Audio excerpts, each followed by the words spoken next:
Bismillahirrahmanirrahim. Assalamualaikum warahmatullahi wabarakatuh. Kenalkan nama saya Arfan. Kenalkan nama saya Arfan dari Teknik Elektronika D4. Baik, langsung saja saya akan menjelaskan komponen-komponen analog. Komponen-komponen elektronika analog. Seperti komponen aktif dan pasif. Komponen aktif terdiri dari dioda, transistor, IC, dan saklar atau switch.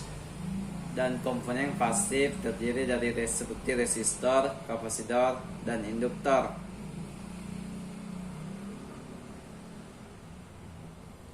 Baiklah, komponen pasif merupakan jenis komponen elektronika yang tidak memerlukan arus listrik untuk dapat bekerja. Tidak seperti halnya dengan komponen aktif. Komponen pasif tidak bisa bersifat menguatkan, menyara, dan mengubah suatu bentuk energi ke bentuk energi lainnya. Dan contoh komponen pasif yang pertama seperti resistor. Resistor atau disebut juga dengan hambatan adalah komponen elektronika yang berfungsi untuk menghambat atau mengatur arus listrik dalam suatu rangkaian elektronika. Satuan nilai resistor atau hambatan adalah ohm. Nilai resistor biasanya diwakili dengan kode angka ataupun gelang warna yang terdapat dalam badan resistor.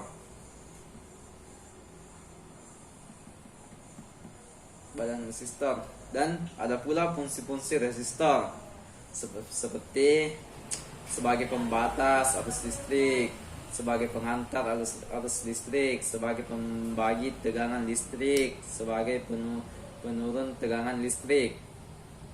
Seperti resistor variabel. Jenis-jenis resistor. 1. Resistor yang nilainya tetap. Kedua, resistor yang nilainya dapat diatur dan sering dijumpai seperti speaker, menurunkan volume atau menaikkan volume, itu menggunakan resistor variabel. Resistor yang nilainya tetap. Resistor ini memiliki hambatan yang relatif tetap, biasanya terbuat dari karbon, kawat, ataupun pada logam. Nilai hambatannya ditentukan oleh tebalnya dan panjangnya lilitan karbon.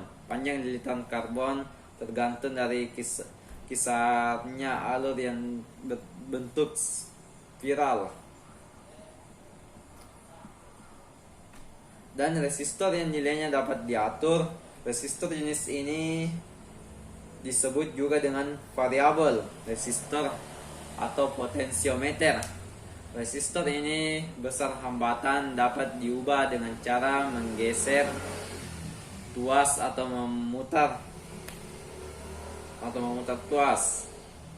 Dan resistor yang nilainya dapat berubah sesuai dengan instalasi cahaya, yaitu resistor LDR, LED depending resistor. Jenis ini yang merupakan jenis resistor yang nilai hambatannya atau nilai resistansinya tergantung pada intensitas cahaya. Dan resistor yang nilainya dapat berubah sesuai dengan perubahan suhu, yaitu resistor NTC atau transistor.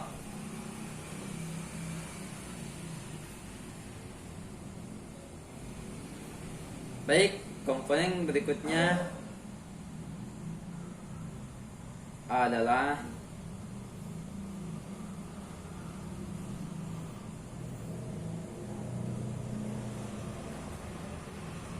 kapasitor. Kapasitor ini termasuk juga komponen pasif. Kapasitor atau disebut juga dengan kondensator. Kondensator adalah komponen elektronika pasif yang dapat menyimpan muatan listrik dalam waktu sementara dengan satuan kapasitas adalah farad.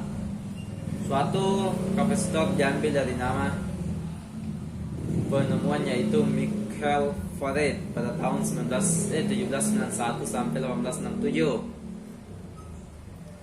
Dan ada pula fungsi-fungsi kapasitor. Kapasitor sebagai penyimpan arus atau dengan listrik, sebagai konduktor yang dapat melewati arus AC, sebagai isolator yang menghambat arus DC, sebagai filter dan dalam rangkaian power supply, sebagai kopling, sebagai penggeser fasa, sebagai pemilih gelombang frekuensi. Jenis-jenis kapasitor nilai tetap, tidak berpolaritas: kapasitor keramik, kapasitor polster, kapasitor kertas, dan kapasitor mika. Kapasitor yang nilainya tetap berpolaritas: kapasitor elektrolit atau elektro kondensator atau elko, sering disebut dengan elko. Kapasitor tantalum. Kapasitor nilai tetap tidak berpolaritas merupakan jenis kapasitor yang tidak memiliki kutub berpolaritas. Jenis yang biasa disebut kapasitor non-polaritas, kapasitor biasa. Dan kapasitor keramik adalah kapasitor yang isolatornya terbuat dari keramik dan bentuk bulat, tipis ataupun persegi 4. Kapasitor keramik ini tidak memiliki arah ataupun polaritas. Dan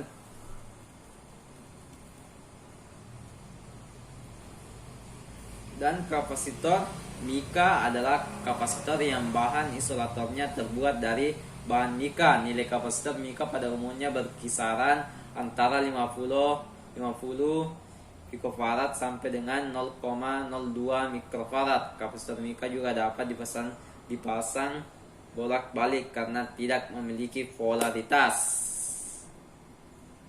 Maksudnya tidak memiliki polaritas adalah tidak memiliki kutub negatif dan positif.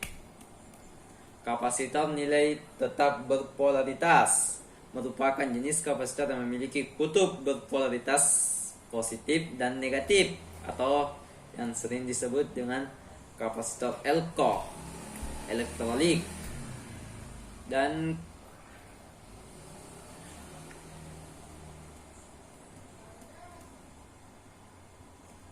komponen yang ketiga adalah induktor. Induktor merupakan komponen pasif. Induktor atau disebut juga dengan koil kumparan adalah komponen elektronika pasif dengan berfungsi sebagai pengatur frekuensi, filter, dan juga sebagai alat kopel, penyambung induktor. Nilai induktor sebuah induktor.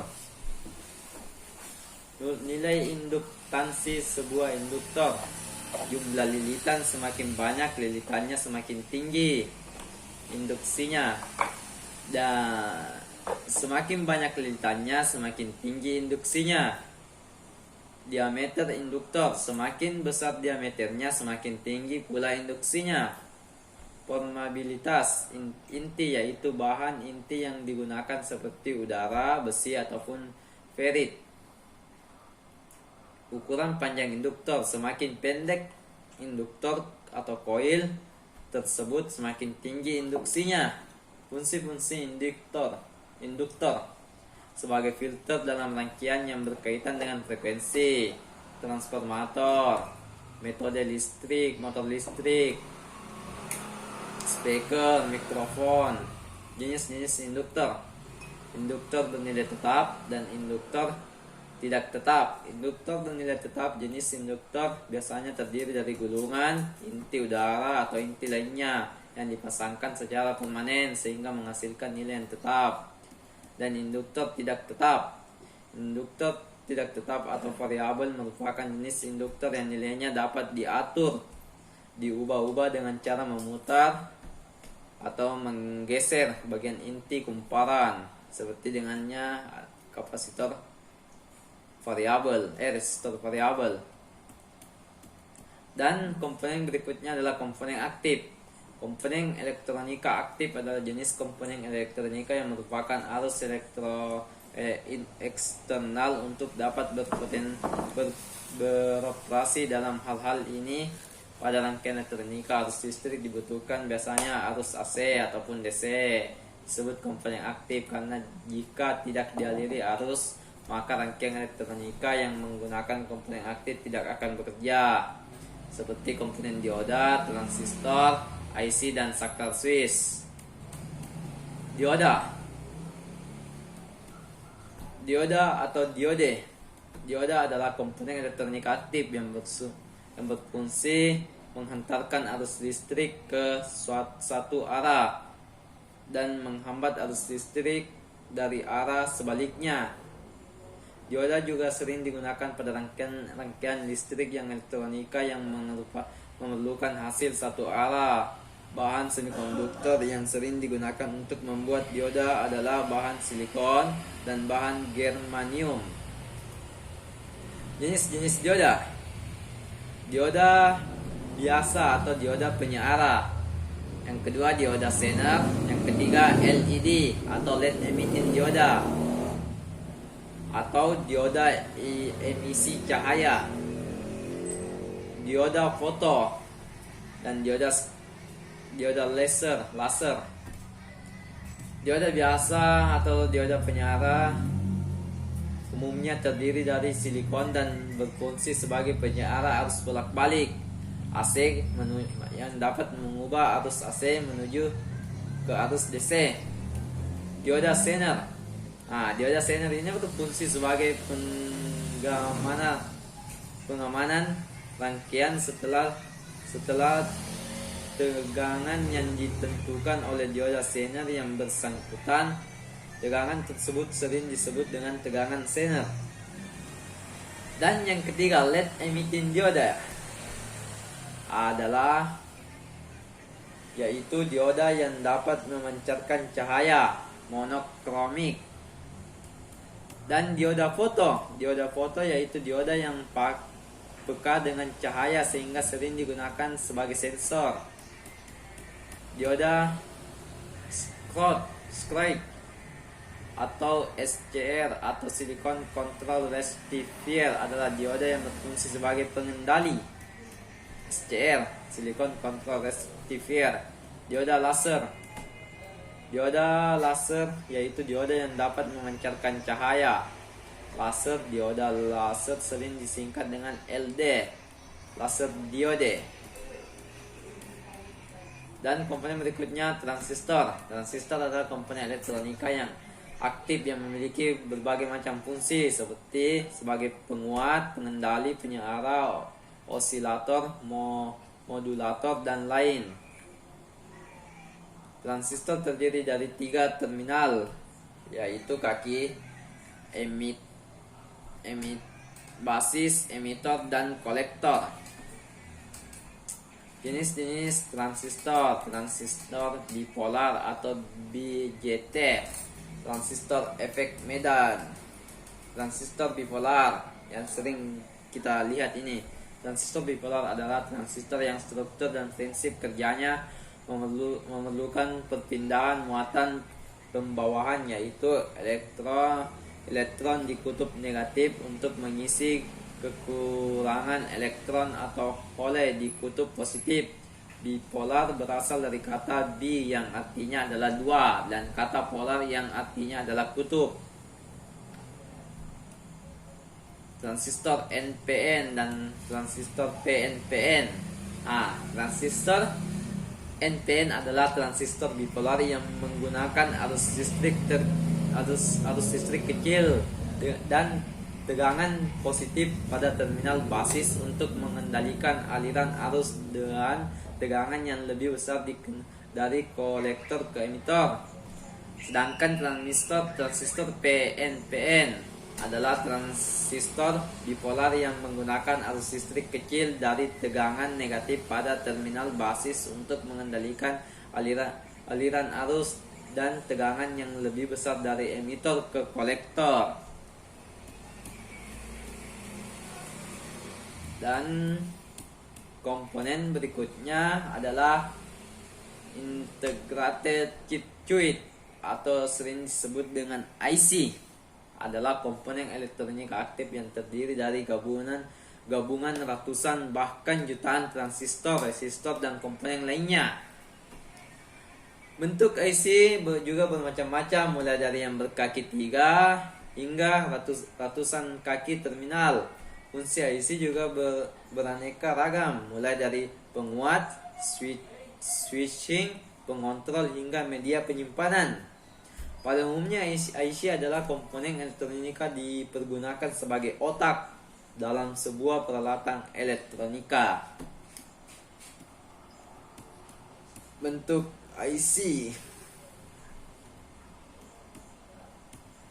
dan komponen selanjutnya adalah saklar switch atau saklar switch. Saklar adalah komponen yang digunakan untuk menghubungkan dan memutuskan arus listrik dalam rangkaian elektronika. Saklar sering digunakan sebagai on/off dalam peralatan elektronika. Baik, sekian saja yang dapat saya sampaikan. Kurang dan lebihnya mohon dimaafkan. Wabillahi taufiq wal hidayah. Assalamualaikum warahmatullahi wabarakatuh.